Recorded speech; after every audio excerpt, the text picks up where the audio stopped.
I Don't Get It Podcast. Hi, everyone. Welcome to the I Don't Get It podcast. You know all of our names by now, but what you might not know about yourself is your attachment style. What is attachment style? I have no idea. Well, it's kind of like the new love language, okay? So we all were fascinated by what love language we were and, like, how that relates to, like, successful, happy relationships. Well, now attachment style also kind of has to do with, like, finding a relationship that works for you, or, like, making the relationship that you have kind of work for you, or better understanding what's going on. So 100%. Do you know the three? There's three of them, right? I'm really excited because we're going to be joined by Dr. Carter Stout, who is a psychotherapist in LA, and he specializes in, like, depression, anxiety, trauma, but he's spoken and talked about in various articles about attachment style, and I actually think there might be 4. I realized after meeting with Dr. Mike that I lean more towards an anxious attachment style. Ooh, I love an anxious attachment style. Well, we're going to learn. I would like ask Naz what that means, but I think we'll learn. Absolutely. From we'll talk about Stout. it. I just wanted to preface that's why I was like, whoa. And I noticed that different, like when I would go to the beach and there'd be like different people around, people were like, oh, have you read that book Attached? Like, I think it's very much on the pulse of what a lot of people are talking about right now when it comes to dating. So with that being said, we are going to be joined by Dr. Carter Stow. All right, guys. Well, we have Dr. Stout on the line. Dr. Stout, thank you so much for joining us today. Love being here. Thanks so much for having me. So basically, we're just going to start super basic, super cliche. How many attachment styles are there, and what are they? There are 3 basic attachment styles. That there are some spin-offs too, and some variations to the 3, but most people fit into 3 categories. The first would be an anxious attachment style, and about 25% of people have that, could be characterized as that. And then there is the avoidant attachment style, and another 25% of people generally fall into that category. And then you have people that are securely attached. And that's about half of the world's population. That's good to know. So this sparked because I went to a therapy session. I haven't had the greatest track record in my love life. And I sort of realized that I am anxiously attached. And my psychotherapist actually told me that I should be with someone that is more securely attached. Mm-hmm. Can you explain, like, which one is like the characteristics of each one? Elevator spiel on each one. Sure, yeah, like absolutely. What is an anxious attached person? The idea kind of spawns from this psychoanalyst named John Bowlby, and he did studies on infants, in-person studies, and this was done back in the mid-20th century, and he was staging these experiments where he was watching the sort of how the habits and the tendencies of the child were changed according to how much time their primary caregivers were staying with them. So, and the idea really with attachment styles is that a lot happens to us in the first few years of our life, and we sort of develop our belief system and whether we believe things are safe, and it forms how we actually start to deal with human relationships moving forward and even into our adulthood. So this early phase of life can really affects us, and we find ourselves repeating patterns when we're in our adulthood, or falling into certain kinds of traps, or not having a lot of success in relationships. And we might be able to attribute that back to those first few years of life, which is pretty interesting. So the blonde one over there is my sister. Yeah. We have the exact same upbringing, like the most positive childhood experience you could possibly ever have. I'm secure attached from what I think, and she is anxious attached. Why would that happen? I think you're anxious attached. No, I don't I think so. you become secure attached after meeting Jared, but your whole story arc on Bachelor in Paradise is that of an anxious attached person. That's like the dictionary of you can definitely attached. change according to someone that you meet. And if you were anxiously attached, Ashley, and then you met somebody who was securely attached that was really brought your best qualities out of you and made you feel safe, then there's the potential for you to shift into that being more securely attached. But what is someone who is anxiously attached? I guess we need to know that first to actually know. Okay. Yeah. Okay. We can definitely have some definitions, but I thought it might be fun to sort of play a little game first. Yes, please. You guys like playing games? Yes. Yes. Especially And these this kinds would of be games. to Talking games. Guess your attachment. Okay. Okay. So I would just ask a few simple questions. Who wants to go first? Lauren. I'll go first. Lauren. Okay. Lauren, tell me about your relationship style, about your dating history, about how you feel when you're in a relationship. This is outstanding. Great content. How do I begin? I feel very anxious when I'm away from the person. When I'm with the person, I am like so calm and cool. Okay. And I mean, I would like to say I don't think I've had a very stable, normal relationship until the one I'm in right now. Okay. So, And as her sister, I would like to add that they haven't so much been abusive as they've been. I wouldn't say that word, but I'd say that, yes, they've been unhealthy. Okay. And that Lauren likes to be the saver. She likes to bring people to save under her wing. Okay. Or the savior, right? The Yes. saver. The savior. Okay. So, Lauren, what would happen if you were away from your boyfriend and Oh God. and you had texted him and he hadn't responded within a couple hours? Oh my God. I would fly or drive very fast to where he was. And I've done this many times. Okay. And so what's going through your mind? My mind is thinking he is going to dump me or ghost me. Really? Yes, like 100%. He found out something about my past that he doesn't like, or someone told him like a story about me that painted me in a bad light, and I had no control over it. And so then he is therefore dumping me and just not Even if telling the me. last time you hung out or the last communication you had was really positive and really loving and really sweet and affirming. Yes, very much so. Okay. Okay. Now, do you feel like you have a hard time trusting him? I trust him a lot, wholeheartedly. Okay. Yes. Okay. And do you trust yourself? I trust myself.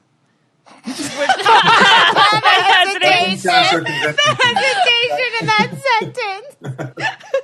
I mean, like, I don't know what the not trusting myself would be, but like, I trust myself with other boys. Do you trust the relationship? Yes, I do. I think it's just so ingrained in my mind, the fear of being ghosted, that I just bring it wherever I go. Mm-hmm. Even in because that's happened to you in the past, or is that because it's happened? Yeah, and that was really traumatic. Exactly. Right. Yeah. Right. Okay. So, according to the conversation that we've just had, would anyone like to surmise what attachment style Lauren might fall into? Anxious. Could it be anxious? Ding, And ding, ding, it's ding. only when I'm away. It's only when I'm away from them. But that's what it Okay, means, okay. right? Okay. So let's talk a little bit about anxious attachment. Yeah. People that are anxiously attached require a lot of attention. They could be considered needy. They are consistently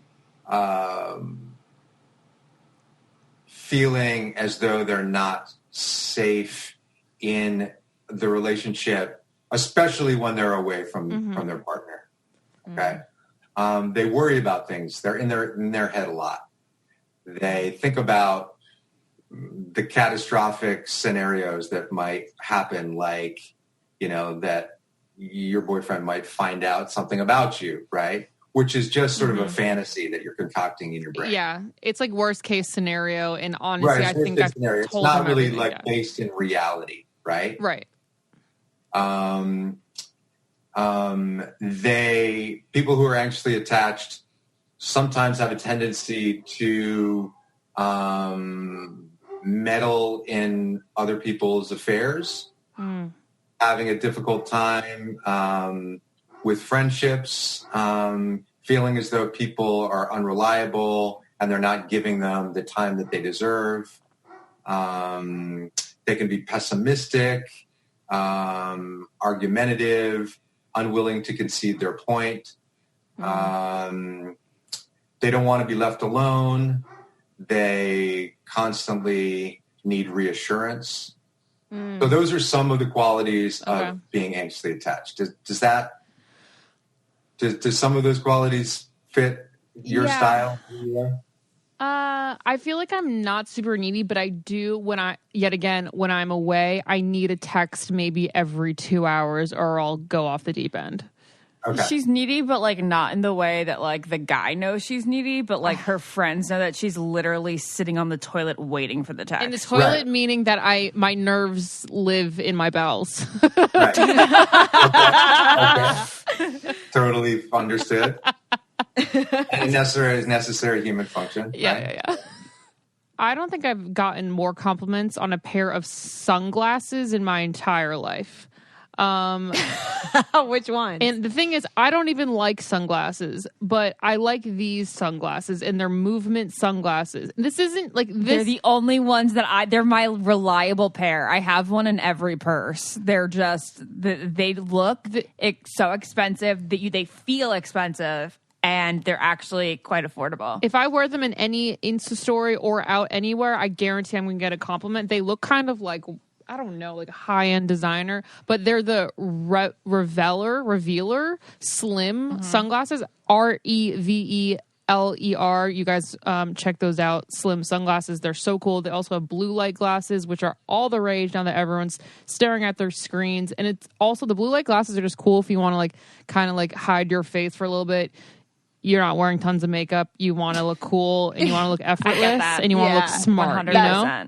That's what I love about Movement. Those are the ones I use, and it's so quarantine chic. I will say Movement is one of those companies where you wear it out or you wear it on Zoom or whatever your lifestyle is these days, and people are like, oh my God, where'd you get that? And you're like, it's Movement, you know? Yeah, and unbeatable prices, you guys. They have the look and quality of like $400 to $500 sunglasses or watches. They do sunglasses, watches. They have, you know, their hands in a lot of things right now, but they're a fraction of the price because they were built online, so they don't have that middleman. They do their own process start to finish. And what's awesome, Ashley, is that their shipping is free. So you can get a beautiful watch shipped to your door for free. And if you don't love it, you can actually also ship it right back for free, which is honestly amazing. So if you guys want to elevate your look with style that doesn't break the bank, then join the movement and get 15% off today with free shipping and a free return. All you have to do is go to mvmt.com/get it. Again, that's mvmt.com/get it. So you would text your sister or you would text your friends and be like, oh my God, why is he texting me back? What is going on? Yeah. And spiral into this place of fear. Yeah. Mm-hmm. Okay. So we're that anxious. would definitely put you in the category of anxiously attached. Mm-hmm. I have a question before we move on to another style. Yeah. So, because you mentioned that it could be rooted, or the person, I forgot his name, John Boyle? John Bowlby, yeah. John Bowlby, I was close.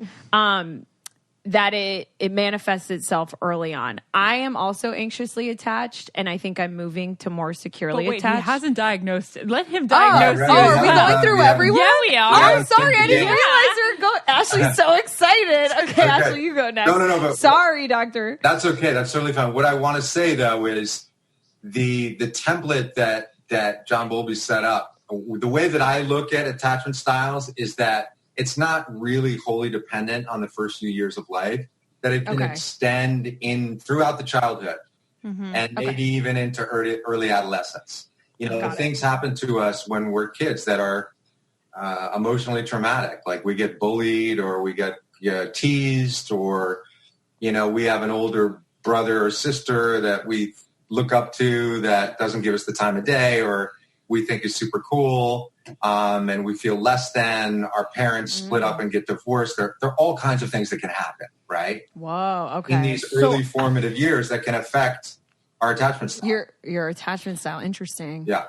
So I would think that like your first couple romantic relationships helps determine it even more so. But you say like early adolescence. So no, because Lauren, I believe, might be anxiously attached just because one of her first boyfriends was the ghoster. And that's what she feels traumatized by each time. Right. But that's logically what you would think. Yeah. But what I'm saying is that the attachment is already implanted in you. And that's what I wanted to ask right, you and about. so that's just like the activating event that brings it really out. Got it. Right. Okay. Yeah. Right. Okay. Yeah. Well, yeah, I definitely want to ask you about my childhood when we get to me. But diagnose Ashley next, because I think I know why I am what I am. Okay, Ashley, you grew up in the same household as your sister, obviously. But you have noted that you perhaps look at things differently or have different patterns in relationships. So according to when you think about your teen years and maybe your, some of the relationships that you went through in high school and after high school, how did you feel about them? Like what was the overwhelming sort of theme of those relationships? So here's the thing. Never had a serious relationship until my husband. Oh, wow. I was always the person that was either scared of getting into a relationship or like would fall in love with, quote, unattainable or emotionally unavailable people. Okay. And then my husband actually had me quite friend zoned for like 2.5 years and then like came out of it. And we've been together for 3 years now. Amazing. Well, congratulations. Thank you. So what was it that was keeping you out of the relationships, do you think? What was it a not feeling a certain way about yourself, or was it a confusion about the whole intimacy process or dating process, or was it a fear of getting hurt, or do you know what it was? Not a fear of getting hurt. I think it was an intimacy thing. I was a virgin for a long time. And like, I don't know, I was always like kind of like nervous about that territory. And then I just felt like, I always used to say, like, honestly, I felt like it was a lot of just bad luck. Just like the people that I fell for just didn't really have the exact same feelings back. They always liked me, but they never liked me enough to like 100% make me their girlfriend. Do you think that you were available, that you think you were really available, or did you have some there walls? Was a wall. As the sister watching from the outside, there was some wall. Yeah, but like, who do you think like would I've even wanted the wall to fall for? Right. Lauren. Except for maybe like one person, you know? I don't know. You just never seemed like it was a priority to be in a relationship. Yeah, so Lauren like That's really depended on the attention of men, and I didn't depend on the attention of men at all. Like I definitely did not need that to feel fulfilled. Okay. And it's weird because like we always make fun of the fact that Lauren seems like she has daddy issues, but we have like the most involved, loving father of all time. Well, that's amazing. Yes, it is. and not so common. We strive to be good daddies. I'm a daddy. Aww. I have a 4-year-old son named Sebastian. Awesome. Oh, my husband loves that name. Amazing little dude. And I have a daughter named Maxine who's 7. Maxine, what a That's great cool. name. And that's a dope name. Yesterday we went up. I live in Topanga Canyon in California, and we were up at the stables, and Maxine has a pony, and we were riding together. Oh my God. Oh, that's amazing. That's incredible. That's so nice. That warms my heart. I know. Me too. Aww, that's the best. So lovely sweet. and wonderful to be able to do that. But I'm so happy to hear that you had a really positive, that you think of your father really positively. That's, that's amazing. Mm-hmm. Oh, yes. Now, what I would say, Ashley, initially, just on what you're telling me, is that you may have, when you were younger, been in more of an avoidant category. Uh-huh. And that's not saying that's where you are now. Yeah. So you can like grow and change attachment. Of course you can. Yes, of course you can. Of course. And that's the idea. Like, how do we psychologically grow from one place that might be a little bit more unhealthy, and how can we grow into a place where we feel securely attached? And a lot of that has to do with our relationship with ourselves and how we feel about ourselves, but also meeting somebody who's nurturing, who's kind, who's loving, and reliable, right? That we can feel safe with, and like who allows us to maybe let those guards down for the first time. Okay, so what would you found? I agree. What would be the definition of an avoidant type? Avoidance,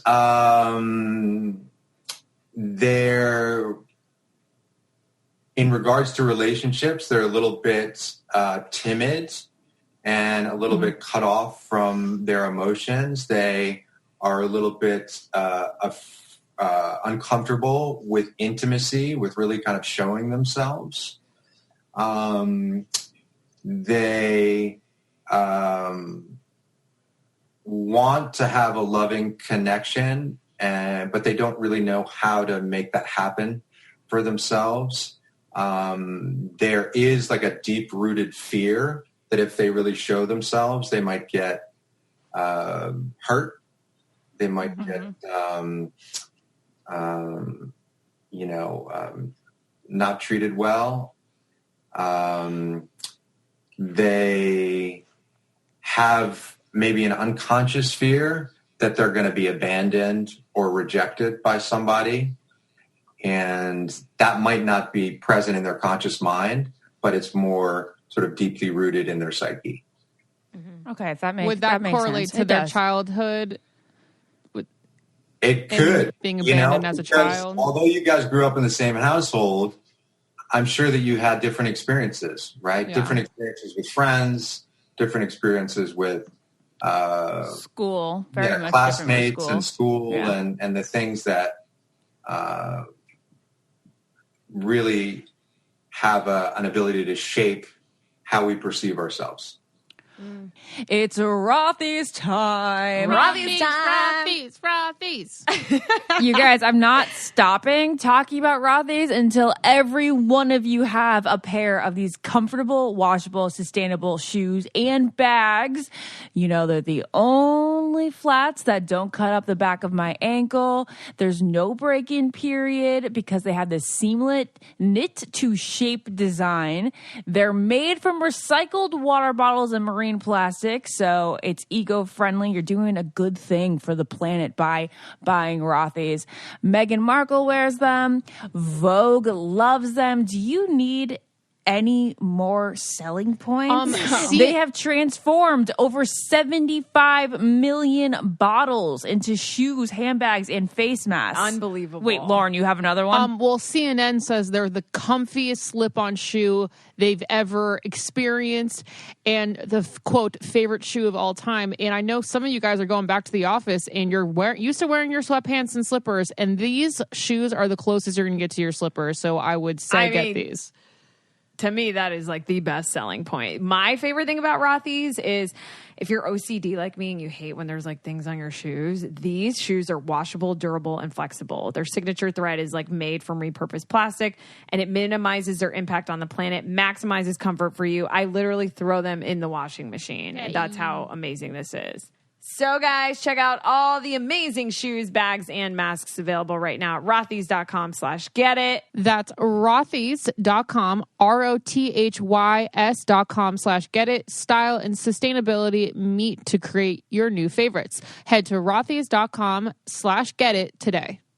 So does this apply to just romantic relationships or friendships as well? Because I've always been very honest and like vulnerable as like a girl with girls and all that. Like I was on The Bachelor, and I was literally known for being extremely expressive and vulnerable.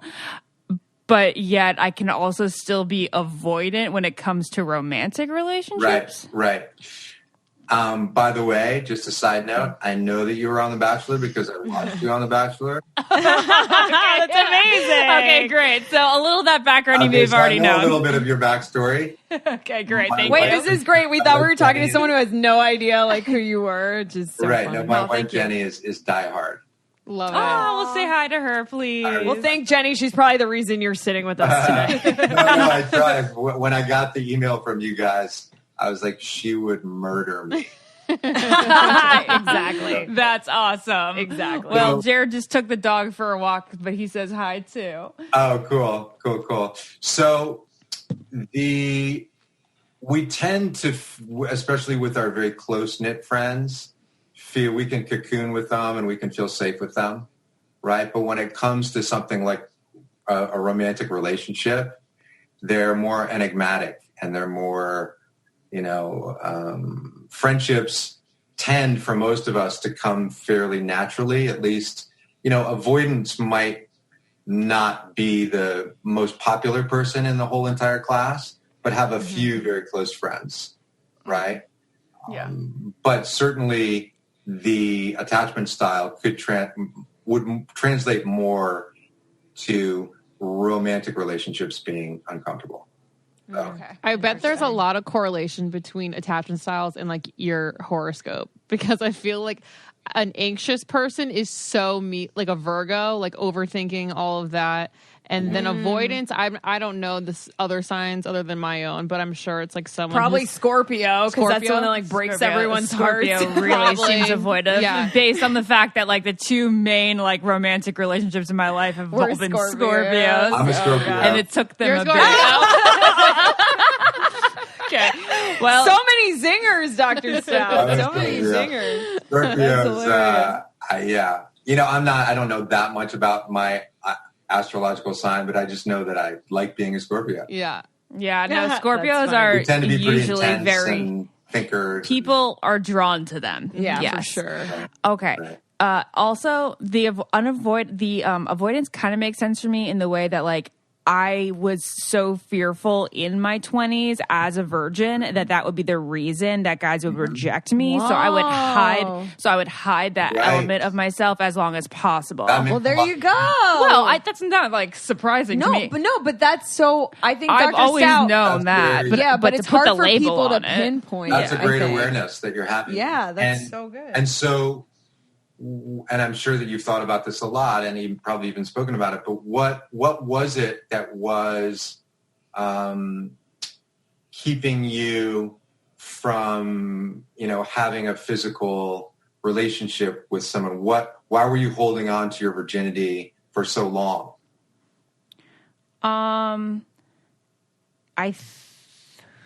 I think there's probably a mixture of things. Sure. But just like I always had into my head, like it must be a committed relationship. Mm-hmm. And then that didn't come for so long. Right. And then because it took so long, then I got to the point where I was nervous about mostly revealing that, and then being concerned about the rejection because of it. Because I had a sort of traumatic rejection because of it. You did. Yeah. Yeah. So like that kind of like carried on. I was like, oh, well, how I don't want to talk about it because then they might not like it. It's like a vicious cycle. Like you're not putting It's yourself such a out there. I find it so interesting that like something so deeply personal and so delicate and so noble in so many ways could be used to shame somebody. Yeah, it's crazy. Yeah, it wasn't always in shame. Like a lot of the guys were doing it because they like wanted to kind of like protect me and be good to me and like treat me better, because they were like, I know like I'm not that serious about you, so I don't want to do this. And so like that's respectable, and yet certainly absolutely. it was hurtful, and yet it also helped but you. I was saying that Back you were holding on to some of that, and some of that is cultural, because you had waited for a long time and not wanting to reveal that to people. Yeah. So. Yeah. So Naz, interesting. it's your turn. Thank you for sharing. Okay. Thank you for helping. Absolutely. So Naz, tell me about your oh god. your So it's funny because uncomfortable, there's awkward younger years. yeah. Well, there's a lot of overlap in everything that Lauren and Ashley kind of shared, in the sense where I had a great childhood. I also want to preface, like, I'm a millennial, and I do feel like we are in that blue participation ribbon generation where, like, we just kind of grew up getting blue participation ribbons. So I think that's more Gen Z, but continue. You think? I think it was really us where we like need that validation, you know, like, am I doing right at work and stuff like that? Like, I've just noticed, like, growing up, I would equate my happiness, like, with my success, essentially. So I'm also a late bloomer in the sense of, like, real relationships. To this day, I don't think I've had, like, a real boyfriend. She might be in the midst of her first now. Maybe in the midst of one. But basically, yeah. So I worked on The Bachelor, which is how I met them. I was a producer on it, and then became best friends with them because I just felt I related to Ashley so much because we were upper 20s, had never really had a boyfriend. And that's actually what birthed this podcast. It's called I Don't Get It, because we didn't get how girls got boyfriends. Got it. Anyway, so after I left the show, I wanted to pursue a career on camera, but I also wanted to date, because you can never really date on that show. And I don't know why in college and high school, I never had a serious relationship. I was in a sorority. I was very social. I think South Florida is, like, kind of a weird environment. I never really felt at place there, which is why I always knew I wanted to move away. You know, it was a serious hookup culture. It's a serious hookup culture. It's toxic in a lot of ways. You know, like, a lot of people I went to college with, like, did drugs. Like, my 17th birthday was at a strip club. Like, I just was like, I want to watch. At a strip club? I didn't. Yes, with a fake ID. Like, was that by choice? Was that something that you? Yeah, it's also, like, that's the environment I grew up in. You know, that's what was cool, and that's, like, what everyone wanted to do. But I wanted to, like, you know, be at home and, like, watch Disney movies and never. Yeah. I mean, I had a great childhood. Well, so those are a lot of the external factors that you're talking about, Naz. But, like, what was the internal? What was your interior like? So I think I always kind of felt like I wasn't good enough. I never really felt pretty until college when I joined my sorority, and, like, other girls taught me how to, like, do my hair and taught me how to put on mascara. And I was a tomboy, like, braces, wore a headgear, like, basketball shorts, like, no style in middle school. Yeah. Are you just throwing that in there? No. I did not know this. Yeah, I had one, but I wouldn't, like, wear it to school. I was supposed to. But, like, you know, like, all these things sort of made me feel like, I don't know, it's weird because I was, like, popular, but in a way where I was popular because I got along with everyone. Not because, you know, I thought I was, like, cool. But anyway, so when I left The Bachelor... So there was an insecurity. You felt insecure. Yeah, I've always kind of felt, like, insecure like that. Yeah. And so when I left, I finally met someone, but I was unemployed. So, like, that sort of happiness bucket wasn't being filled. You know, I was, like, this unemployed wannabe TV host. And so I met this person, and I was it was like living in the gray, like... You know, like, one day we were good, one day we weren't. And I was so contingent on, like, his text messages for my happiness. And, like, because I wasn't doing anything, I was unemployed at home. That after 6 months of that heartbreak was so traumatic for me. I fell into, like, an acute depression. It was insane that I started a support group for people that are heartbroken, because that's how, like, debilitating it was for me. And since then, which was the beginning of 2017, I've dated people, but no one in my head, my narrative was, like, no one's ever picked me. Like, no one's ever given me a chance. I've always felt like I was, like, a rocket that never launched. You know, like, I'd meet guys in 3 dates. It was great. We both felt the same in that sense. And so that's where I related to Ashley and Lauren, in the sense where, like, if I didn't get a text, like, I was like, oh no, this one's not going to work out either. This one's not going to work out either. And I'm sure my anxious attachment manifested itself in that first big heartbreak, because I was so, like, I need to know what we are. I need to know what we are. I wanted this label so bad. And so I say all this to say, the other thing I wanted to share with you is that I've done a lot of, like, self-work, and my parents are, like, incredible. My dad loves me so much, to a fault, where I would describe the feeling as being, like, smothered at times. And so I don't know if that's where mine started, that I was like so loved and like always told I was the best and given so, like, it was so much that I don't know, maybe Nothing will that's compare. like what I need. Yeah, what's interesting about growing up is that there is no magic blanket of safety for kids, right? So even in a household that seems loving and seems idyllic from people on the outside looking in, sometimes as kids we just don't get enough of something that we need. Everyone is different, right? The human experience is very complicated. And so two sisters growing up in the same house, right, might turn out very differently or be close friends but have different things that they are concerned with or different fears about things. Right. Something else I wanted to share with you, actually, that I think might be helpful for you because you're a psychotherapist, is like I've done a lot of studies about the mother's gaze. Yeah. And so my dad was my mom. So I grew up with like role reversal. Oh. So my mom, now we're amazing, but my mom was like more cold and like warm. And so I got all that love from like a man more growing up, if that makes sense. Yeah. I don't know if that's why. Right. Well, that could be some part of it, certainly. Ideally, you would want to be getting that love from both of your parents, right?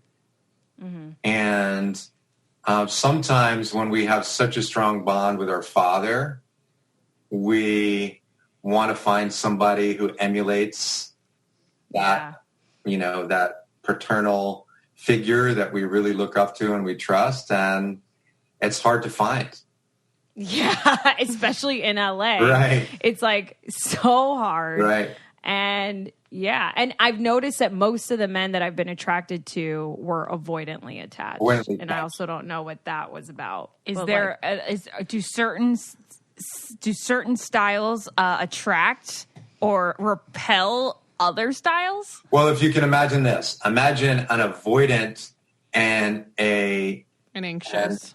And an anxious attached couple. Oh, that would make the anxious person so much more anxious. Right. So well, Lauren, that's what we've been through in our past. It would be like, a torture chamber for that person. Because they would not be getting any response and they would think that, constantly be thinking something was wrong, but the avoidant would just be, manifesting their own attachment style. So when the people listening, if you're going on a first date, is there any way to like gauge this, like to make sure you guys are compatible in your attachment styles, like on the get-go, so you don't have to deal with anxiety? Okay. It's hard to know. You can ask them what theirs is. People don't really reveal themselves on a first date. And I see a lot of people, and I work a lot with relationships in the patients that I treat. And I always tell my patients that it takes 3 to 6 months to really get to know someone.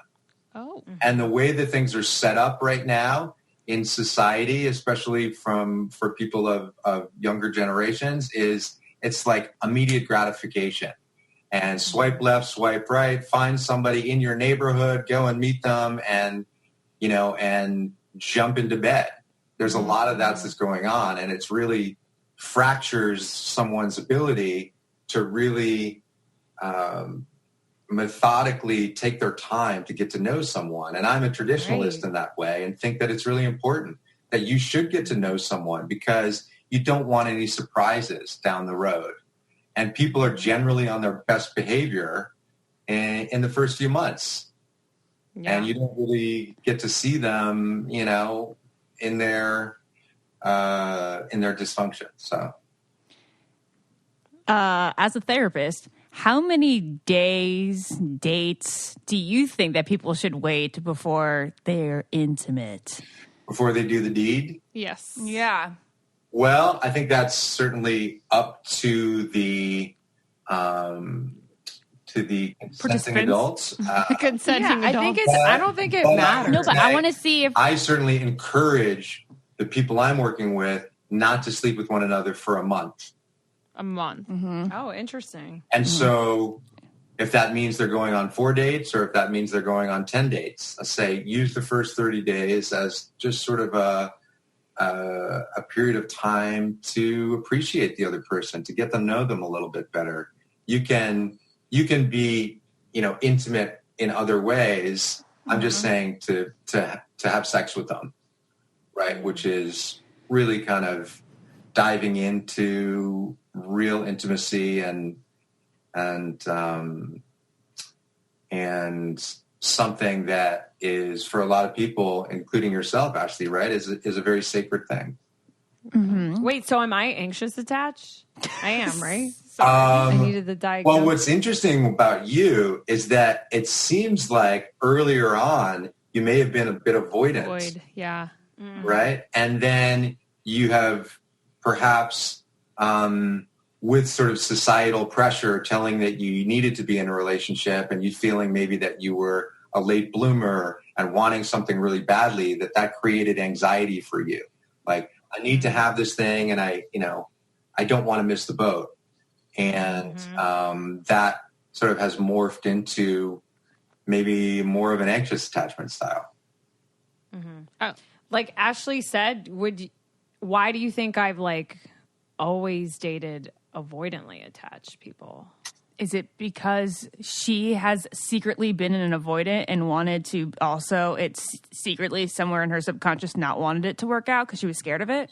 Did I manifest that narrative for myself of being... Ashley, I think you have a second career as a psychologist. I think we got to get... Oh, God. Cool. That satisfies my soul. Right? Thank you. You're so funny. I think that perhaps could be exactly right. I think that there was something that you had trepidation, you had fear about really showing yourself intimately. And as you were saying before, you felt insecure maybe because people weren't looking at you in that way when you were younger, when you had your headgear on. And bet might have made you feel a certain way about yourself, that yeah, beautiful in the way that you really are. And we place so much emphasis on looks, and that can really be a detrimental message that we feed ourselves. We can form beliefs around that, which still can linger when we're a little bit older and when we're in our 20s and even into our 30s. Wow.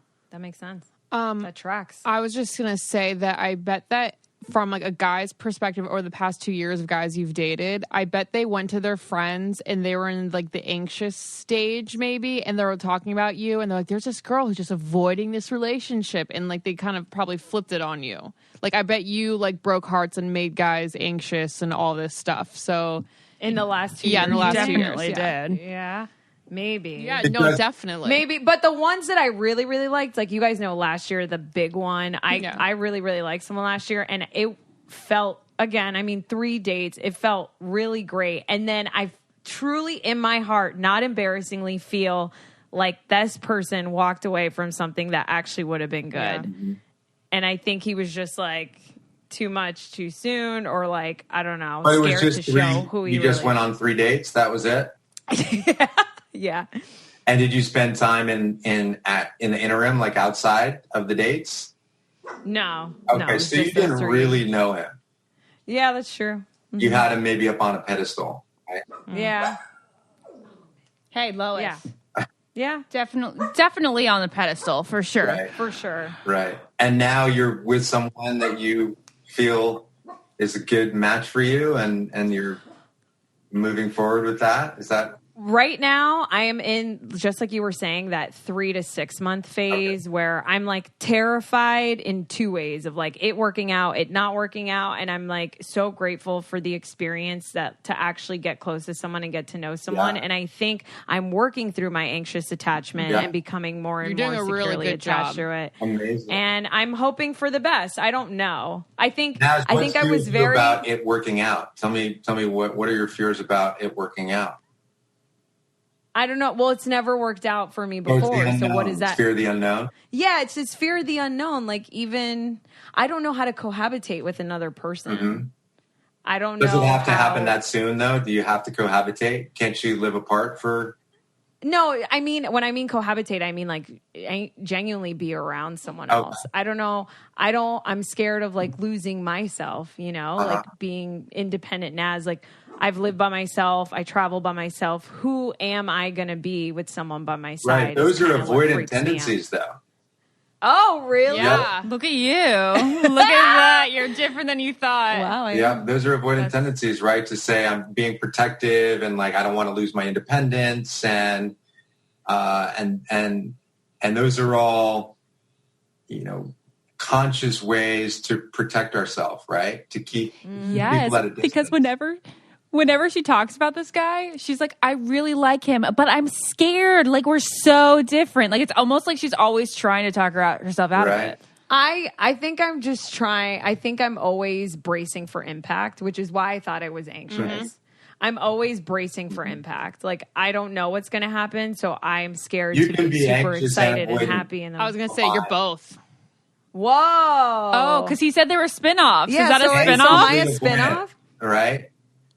You can be a hybrid. So what does that mean? What are people like that? Well, exactly what we're talking about. You have fear of loss, right? Or it not working out, but you might not be allowing yourself to be fully available because you're protecting yourself because of that same fear, right? Wait, so what's the 50% stable, secure?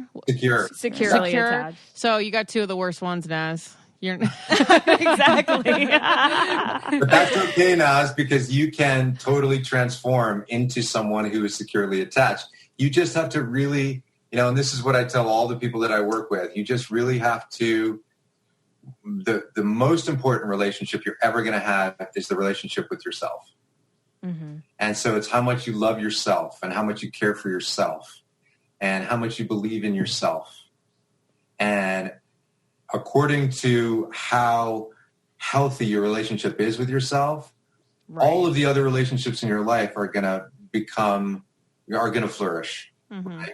Right.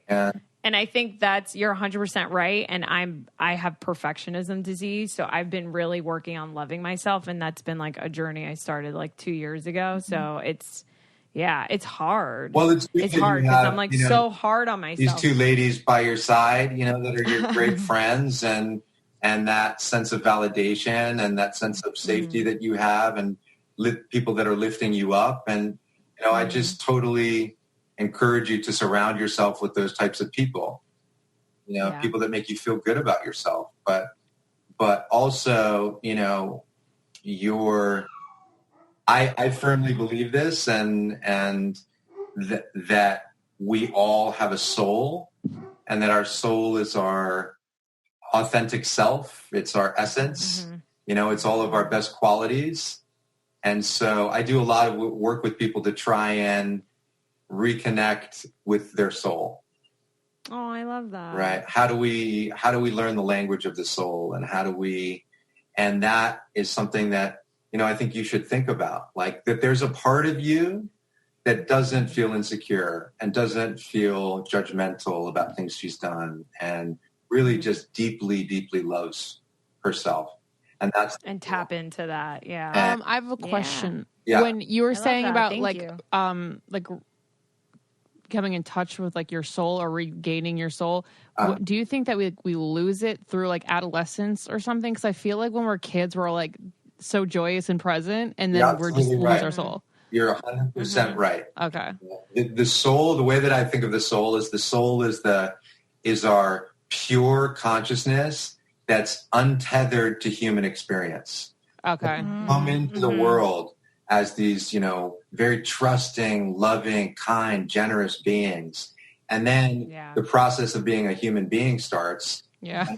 Traumatizes us. Right. We go through all this trauma. We get, you know, left too long in the crib and somebody calls us a name and we get bullied and we, all of a sudden we start to, because of the experiences we have, we start to form beliefs. And these beliefs then turn into actions later in life. And all of these things pull us away from the soul. Mm-hmm. And they pull us into a place of ego, right? So ego and soul are counterpoints. They're opposites. Mm-hmm. And most of us live very much in a place of ego. There you go. Yeah. So how do we stay more with the soul? Well, How do we connect with our soul? well, I'll tell you, not to plug myself, but I just finished a book about it. Oh, nice. And well, you are here to plug yourself, so please tell us where we can buy it and where people can find it. Well, I published, or a book of mine was published last year called Lost in Ghost Town, which is a memoir about my life that was an amazing experience. And the new book is more of a spiritual self-help book, and it really is about how one aligns with their soul, especially when they're dealing with addictive tendencies. And what's that called? It's called We Are All Addicts. Okay. And the soul's path to healing addiction.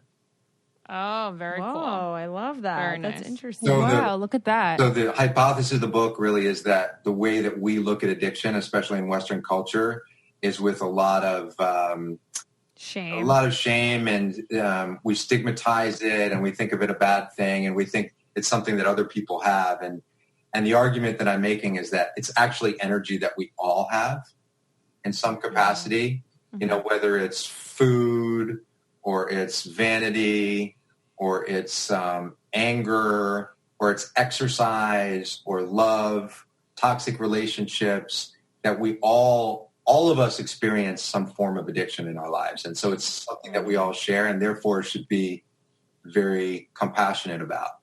Right. Wow. I love that. Very, very interesting lead in there.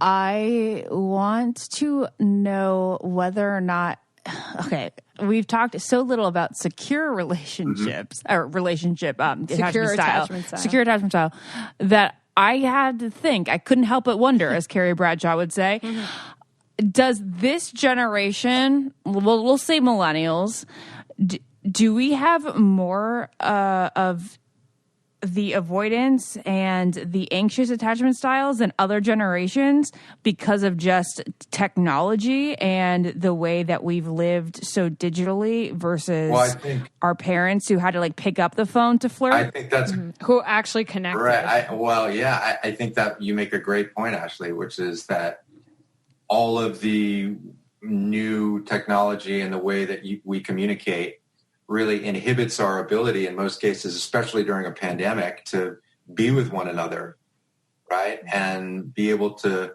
foster normal, healthy relationships with people in person and in proximity. In the book, I write about this.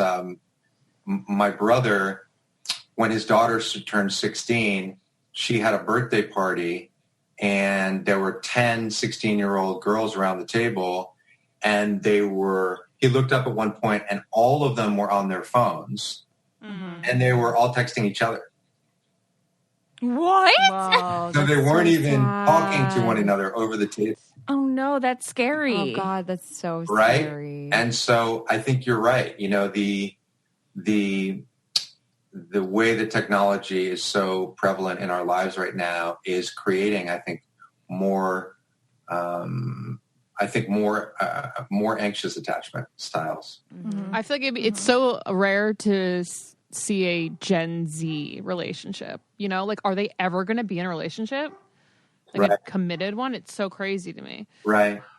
And, I just wanted to answer. Shout out to all the dogs on this podcast today. Sorry. Well, my dog's snoring in the background. So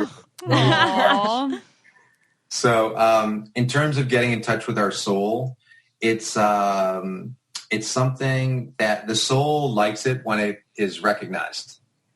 So the first step is to recognize that you have a soul, to actually commit to that belief and say, yeah, there's this part of me, this really beautiful part of me that doesn't know any suffering or pain or any fear, and to recognize that and then to acknowledge it. And that's something that I do every day. I have a conversation with my soul. And that's cool. That reminds me of when we did Reiki. Yeah. And they were like, okay, now imagine your younger self. And I'm like, this is crazy. Right. I'm crying on the spot right now. But it's it is. You feel so different when you think about a younger not cynical self. Yeah. Or like the essence of who you The are. essence of who you are, know? yeah. Yeah.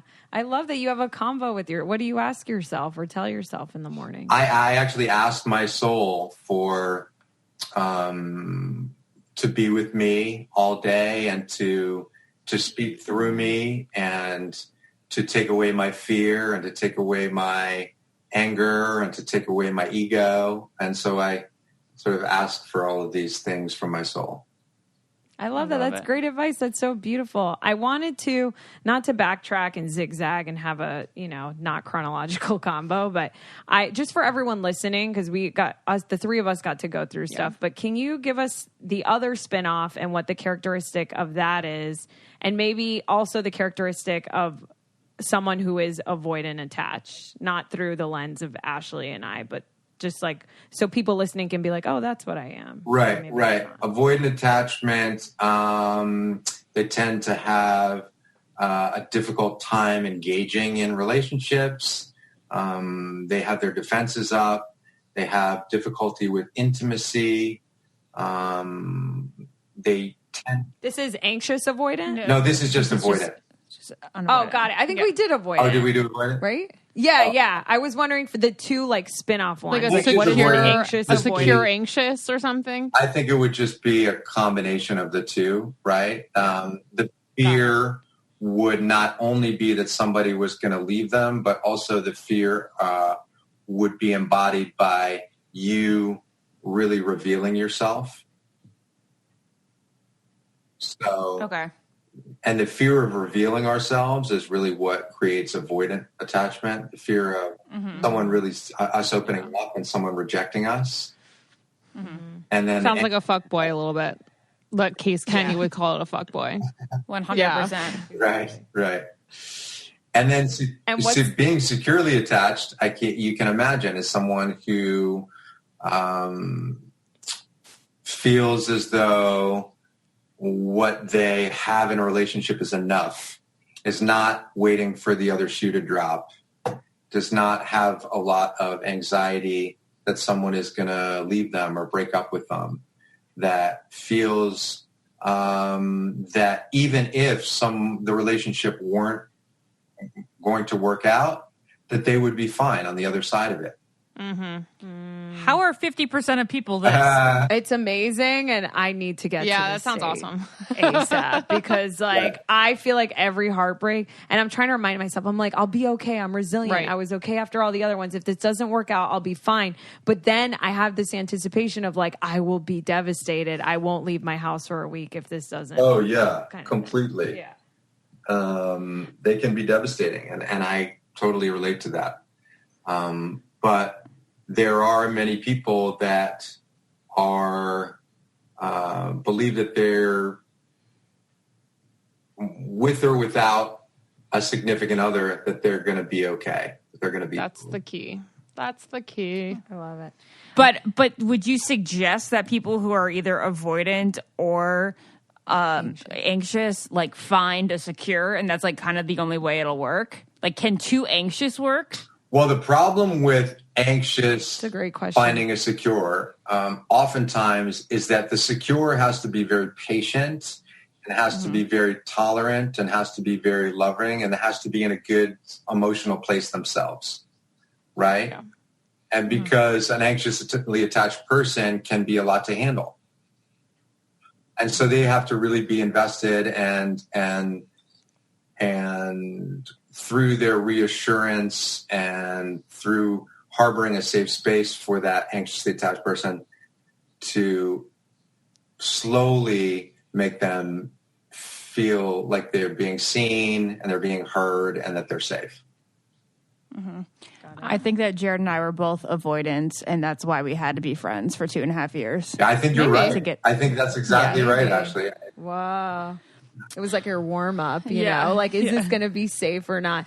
Wow. So for everyone listening, this has been like unbelievable. You're the best. Thank you so much. How can people find out what their attachment style is? Like, do you trust quizzes online?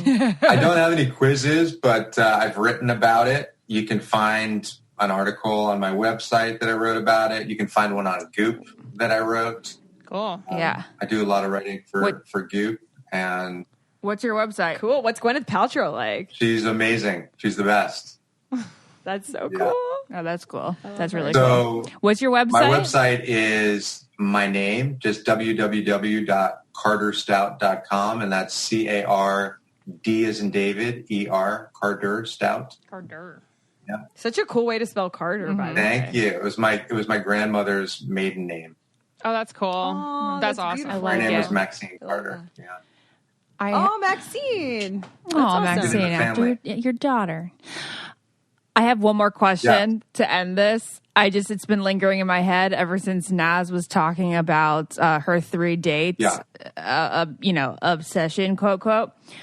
How do you know the difference between infatuation and love? Because I was called out on Bachelor in Paradise by my good friend Nick Viall for I was apparently in infatuation with my husband, but obviously we know it was love. So how do you know the difference? Mm-hmm. That's a great question. And once again, I think it's going to depend on the person. But if I could answer that in a more general way, I would say that infatuation is kind of a heightened sense of that a person is this, perfect specimen that is going to solve all of your problems and fulfill all of your needs, and that you can't stop thinking about them because in some way that they are going to, be the answer to everything that is missing in your life. Got it. So that would be an infatuation. Love would be just a deep appreciation for another person and to see all of their beautiful qualities, but not to be psychologically dependent on them for something that you would need. Cool. I love it. Me too. Love yourself. Thank Talk you. to your soul. Don't depend on That's other right. people and become securely attached before you die. The end. Exactly. Thank you so much, Thank you. Dr. Thanks, guys. Carter Oh, let Stout. me, You were great. Can I get a picture? Yeah. Yeah. We should probably end this podcast, and then we can take Yeah, the can you pic. guys all Okay. be crowded in together? Yeah. All right. Bye, everyone. Bye, everyone. Bye. If you want to be the most interesting person at the cocktail party, well, hop on over and listen to the Brain Candy podcast. Our award-winning content will have you laughing while you're learning. We read all the best articles, books, and studies and keep up with new TV shows, documentaries, and pop culture. And then we cram it all into 2 shows a week. Conspiracy theories, cannibal rabbits, unsolved mysteries, the history of the Walkman. There's something for everyone. The Brain Candy podcast. Find our link in the show notes. Or simply search for the Brain Candy Podcast on your podcast app. I don't get it. Podcast.